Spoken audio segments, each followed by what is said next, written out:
Today is the solar eclipse, and a reminder, if you still haven't heard, do not look directly at the sun without proper glasses. Eye doctors are warning people, do not look at the sun. I have to tell you, don't look at the sun. Please do not at any point today look at the sun. Do not look at the sun. Please don't just look up at the sun. Avoid looking directly at the sun. Do not look directly into the sun. Do not look directly into the sun. Do not look directly into the sun. Don't look directly at the sun. Don't look directly at the sun. Do not look directly at the sun. Do not look directly at the sun. Don't look directly at the sun.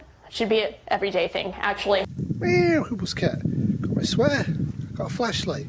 About 2 o'clock in the afternoon. By 3 o'clock, the sun is pretty much going to disappear from where we are. So I thought what I'd do, take some photographs and actually take some video, and you can hear what effect it has on the forest. Of course, it's pretty cloudy, so we're not going to get a spectacular shot, but there's going to be tons of them online anyway. It's a rare event, right? I mean, why not take a chance to see something we may never see again? But it's slightly interesting to see what happens to the forest. It's enjoying a beautiful hot spring day, and tomorrow we're going to have a beautiful hot summer's day, so human-caused climate change continues apace.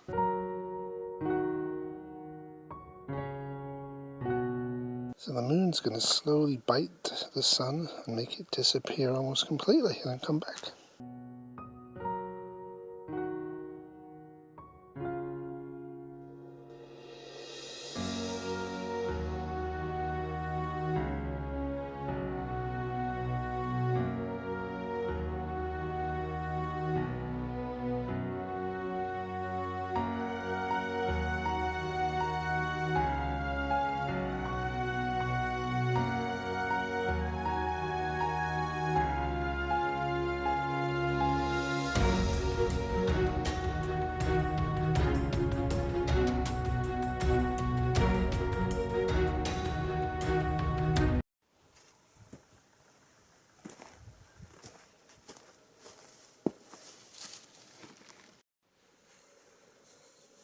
$14:58, you can't really see anything, but it's definitely getting darker.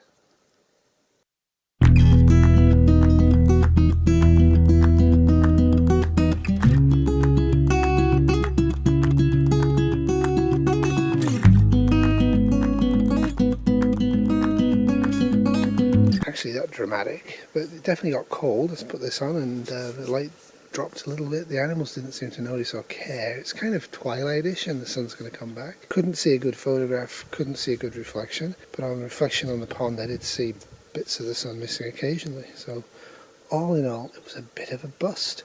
What did you think of the eclipse, Kitty? I didn't go blind. Not yet. Not yet. It's the next day. Did the flashlight work? Well, we haven't needed it yet. But you could see the beam though, couldn't you? Yes, Kitty's not very impressed. So you can probably see it's starting to get sunlight again, so next half an hour it's going to get lighter and lighter. Twilight at 3 in the afternoon. Look at what was captured by the Dallas Zoo. Animals were seen running just minutes before today's solar eclipse. You can see a few giraffe and ostriches running along the grassy landscape. Over at the Fort Worth Zoo, though, they were able to help with eclipse research and learn how animals are impacted. So you can see a few minutes of research can leave a big impact. We are diving into this topic with Dr. John Griffune from the Fort Worth Zoo tonight. And thank you so much, Dr. Griffune, for joining us. Thank you for having me. Well, I want to start by asking you, how did the zoo prepare for this type of research, and was the public all involved? Great question.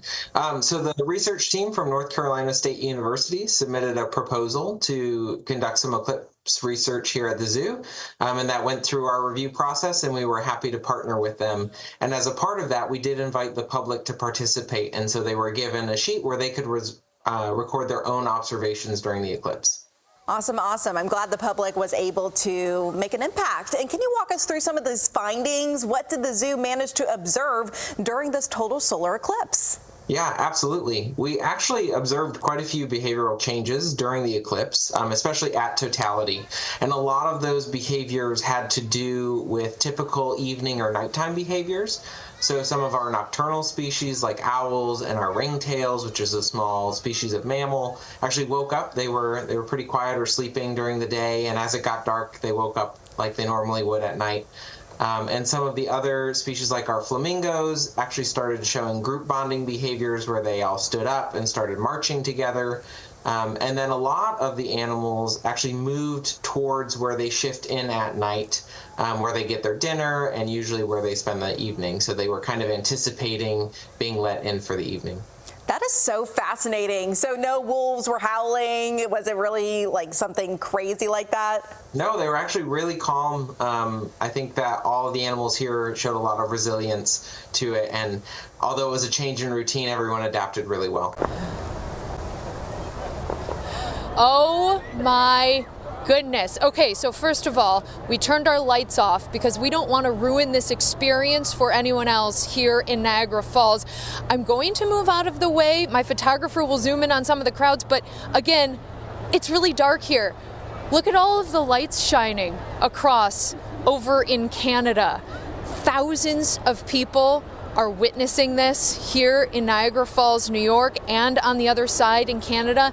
Unfortunately, we cannot see the sun right now. It is completely covered by clouds, but it's dark in the middle of the day. Now this just happened, so we have another probably 1.5 minutes of this total darkness. A lot of people disappointed that the clouds were going to totally ruin this experience for them earlier, but I would say this is an amazing experience. Can you hear that crowd screaming now as we are getting a glimpse of the sun? Okay, it peeped through a little bit there through the clouds, but now it just went back behind the clouds. Again, still very dark, so we're still very excited here in Niagara Falls. I talked to a lot of people from across the Northeast who came to witness this, and they said no better place to witness something like this than in front of this beauty of Niagara Falls.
Early in the afternoon, people filled the area surrounding Niagara Falls, waiting in anticipation for the solar eclipse to start. There's not too many things in Mother Nature that'll make you do this. A total solar eclipse will do just that. Everyone's in a jovial, giddy mood. I describe it as a combination of Super Bowl, Woodstock, and Christmas morning. But the fear of clouds covering the celestial show was a worry for some. It seems like it's pretty cloudy from here up to the night, so yeah, I'm concerned. Then at 2, eyes turned to the sky. The clouds remained, but eventually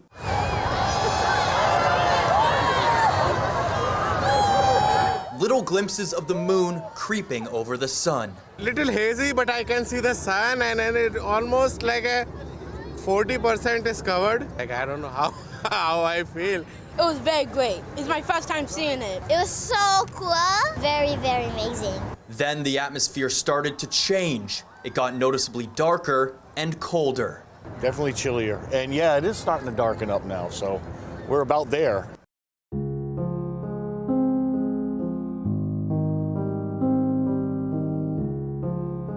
Then in what felt like no time at all, totality. It's getting dark right now.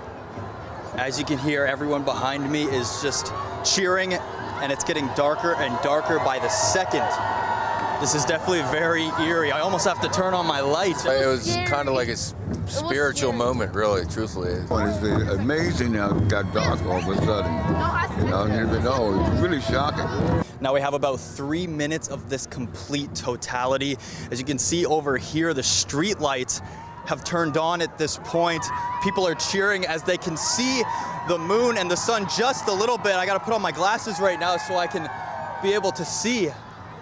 You can see a little sliver of the sun coming out right now, and it's starting to get bright as we speak. Drove like 6 hours to get here, and it's definitely worth it because it's amazing. I think this is a once-in-a-lifetime experience. This video has been brought to you by Wolfie Terrier Production. How can we stop our dog staring at the sun and going blind? Wolfie, don't look at the sun. Bless you.